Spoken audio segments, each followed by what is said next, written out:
When you go into your champion, rather than giving them the gifts and clicking it individually, if you hold down the send gift button, it will send all the gifts at once, which will save you all your time, so you don't need to click 100 times.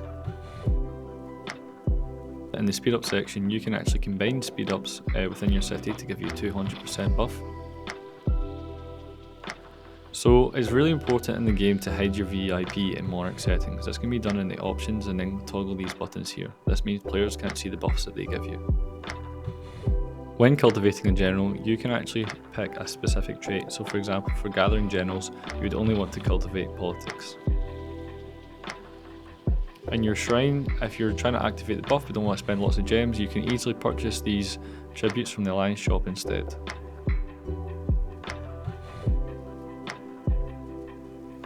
When you're doing the Wheel of Fortune, if you have over 9,000 chips, you can do a 100 spin.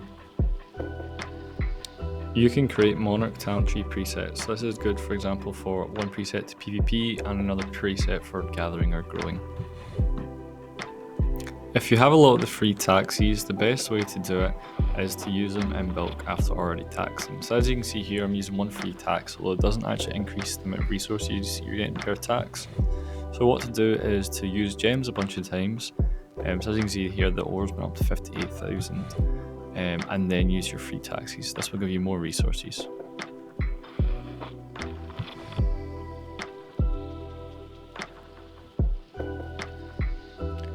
So when you're looking at your bubbles, there's 3 different ways to bubble. You can bubble and keep, you can bubble on the map as well. So these are the classic ones everybody tends to know. And then you can actually also bubble in the inventory as well if you go to the special tab. So presets are a great way to quickly join rallies and things like that. So see how quickly I joined there using a preset. So you just go down to your rally spot and you can set up March presets there. So you can have them for PvP or rally joining. Rather than clicking individual tiles on your resource production, just click above your warehouse and that will farm all of them. To maximise the returns from the resources consuming event, I would recommend that you start the buildings during this event, probably towards the end. Then to maximise the speed up event, you wait until the speed up event happens before you then speed these buildings up, and it helps you get that time. When it comes to skill books, pick out the ones that you want and apply the level 1 version of these. That means that some level 1s may get destroyed. Then apply the level 4 version of those same books and they will override the level 1 ones. This is the most efficient way to apply skill books without losing any level 4 skill books, only level 1s. If you're trying to get to the next threshold of gems for consuming event but don't know what to spend it on, you can always go to your specialty and apply the specialties early on your general manually, and this will get you up to that threshold. Now in this example I'm not, but it's just for the video. But if you are, this is a super efficient way because you're going to end up doing it anyway at some point, just to make sure you hit that threshold.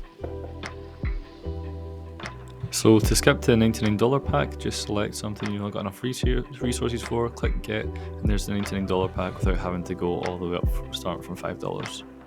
If you get a refine that you want, you can actually click on the lock button, it'll cost you gems and it'll keep that refine so that you can only get the good refines that you really want. So if you want to see a list of all your servers' purple and gold subs, just go to theoriagames.com, click on the top right hand side and go to tools, then scroll down to server profiles and put in your server information there. This will open up a list of all the purple and gold subs available on your server. It'll show you who owns them, the culture, the rarity and the X and Y coordinates. So if somebody's bubbles dropped or something like that, you can go on and search up their name and you can find out where their subs are so that you can go and steal them. Or alternatively, if your alliance members' subs have dropped, you can make sure that they're protected. So you can just copy and paste those cords across and find them in game, as you can see I'm doing here for one of my own subs. So when you're looking at your generals, whether this is in the menu or if you're going to go PvP, you can actually click on the button that says list or details and it will change the view of your generals. You can then select the generals by idle, by favourites, and obviously all the tabs at the top. So this allows you to really quickly identify what generals you've got and things like that. A really easy way to increase your buffs that some people don't know about is with the subordinate city research. So as you can see here, the more subs that you have, the more kind of buffs that they'll give you, and there's a variety of different research levels for attack, HP and also defense. Besides this, there is also the monarch tree buffs as well, so I'm only going to show you one in a second here, but I believe there's a couple others as well that you can actually use to increase your buffs and things like that. A super quick way to find people on the map for SVS or something like that is actually to add them to your blacklist. So as you can see here, I'm blacklisting Zeus, and this will allow me to actually find him on the map very, very quickly. So you can see it's very, very fast method. It's a lot faster than copy and pasting their name. It also means you have to keep their name in your clipboard. And yeah, it's just a really great way to track people down in SVS. Theria, the mobile shortcut to victory. Check us out at TheriaGames.com.